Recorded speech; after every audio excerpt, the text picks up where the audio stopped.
In all my life, all my 31, almost 32 years in this place you call Earth, the number one thing that I see that stalls people from getting what they want is their inability to control their emotions, to regulate their internal response before it turns into an external response. That's the number one thing that I see with most people.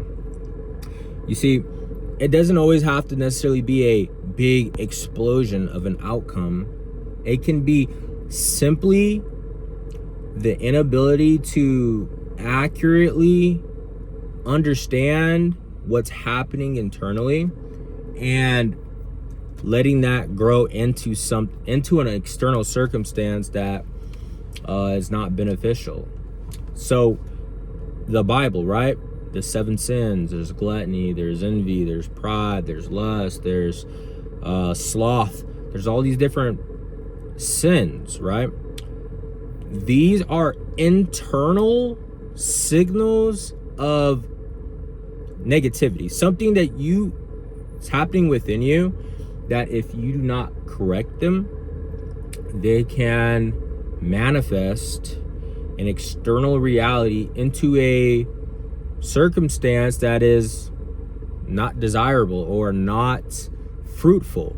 That's not going to add to your overall well-being and satisfaction of life. This response is so small, it's so embedded within us. You have to be an extremely aware person. You have to be an extremely aware individual in order to notice it happening, to feel it. So the ability to constantly monitor what's happening internally, the shifts in mood, the shifts in attitude, being able to be aware of it, monitor it, and attune it correctly, right? Let's say a negative external situation happens. Somebody cuts you off in traffic. A common response might be to get angry, get upset, want to cut them off back, to do this or that, right?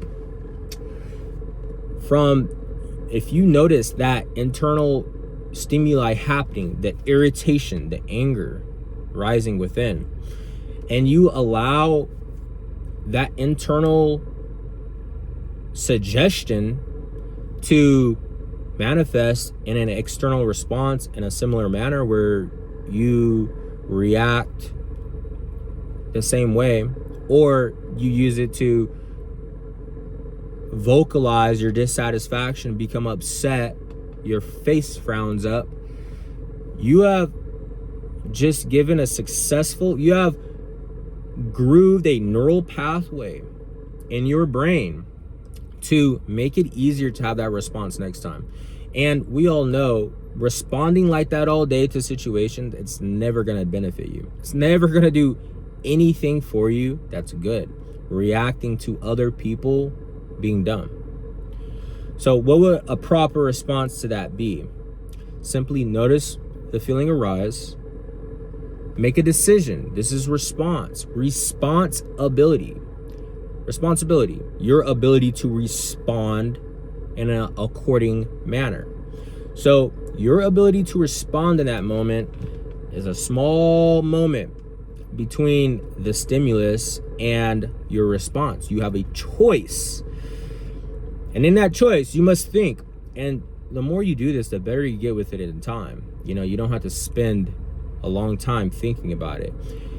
The better you get at it, the more you do it, the better you get at it.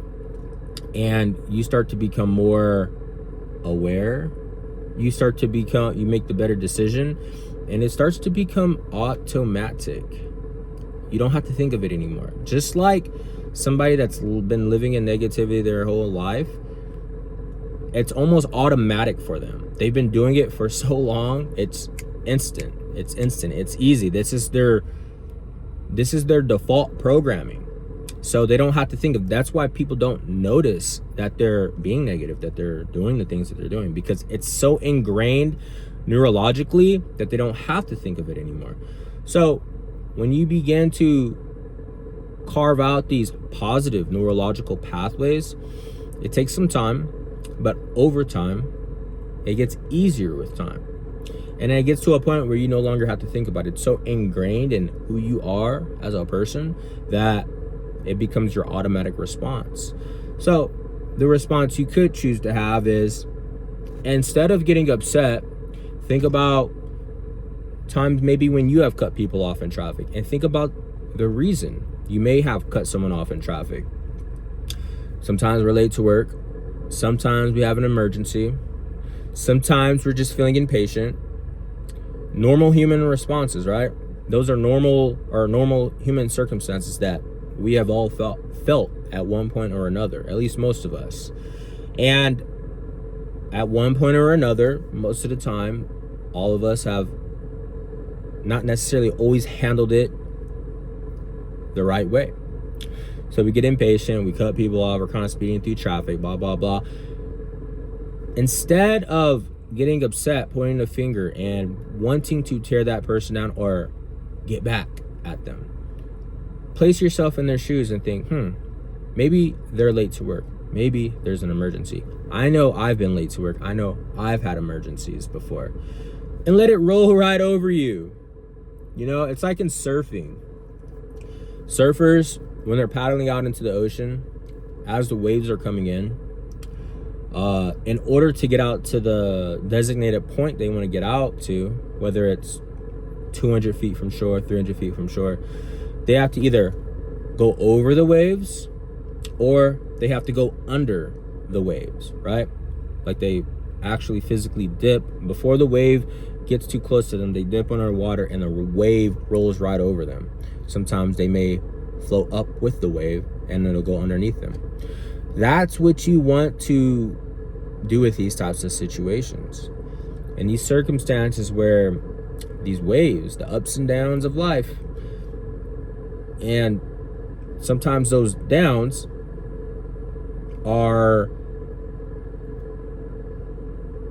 they can rock you a little bit, you know? But if you learn to let it roll over you or let it roll under you, you have so much more power in that, because now you have conserved your energy for what actually matters, what truly matters. Because look, anger is an expensive emotion. You ever felt when you've gotten really, really angry, or you've cried really, really hard, and how sleepy you get afterwards? It's a taxing emotion. It requires a lot of energy, a lot of stamina, which in certain circumstances, it can be useful. But in general, you want to conserve that energy for what really matters throughout the day. So instead of taking that energy and allowing it to be wasted on such a futile, such a pointless situation, conserve that energy and save it for what truly matters. Your work through the day, the things that you want to do with your day. You'll find that you have more energy, you have more clarity, you have more calmness, you have more control and choosing what you prioritize in your day. If you're not constantly reacting to every single person that is rude or cuts you off or says something, disrespectful, maybe passive aggressive, let it roll right over you. Let it roll right past you, because there's power in conserving your energy for what you decide deserves your energy. And that's truly the point of this video. Decide what matters to you most and invest into that. Remember, your energy is your greatest source of power. It's more powerful than anything. Your energy. What are you giving your attention to? What are you giving your focus to? Because that is your energy. Your actions, your energy, your attention, focus, actions, thoughts, emotions. What are you giving that to? Because that's what you're investing in every day. And if you're giving it to every little tiny situation that pops up in your day and allowing it to extract energy from you in a negative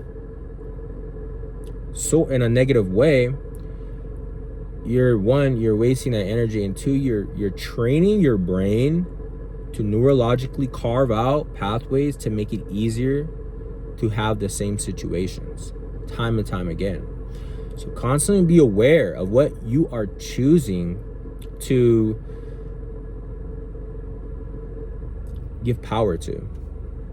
This is a powerful exercise. Literally just awareness. Responsibility. Your ability to respond. Become aware of it in any and all situations. And it's baby steps at first because we've lived our entire lives a certain way. But the more you go on and you keep practicing this, the better you're going to get at it, the more aware you're going to become, and it's going to become automatic because you have carved out that neurological pathway so many times. It's going to be like the Grand Canyon in your mind. So make it a positive one and keep carving.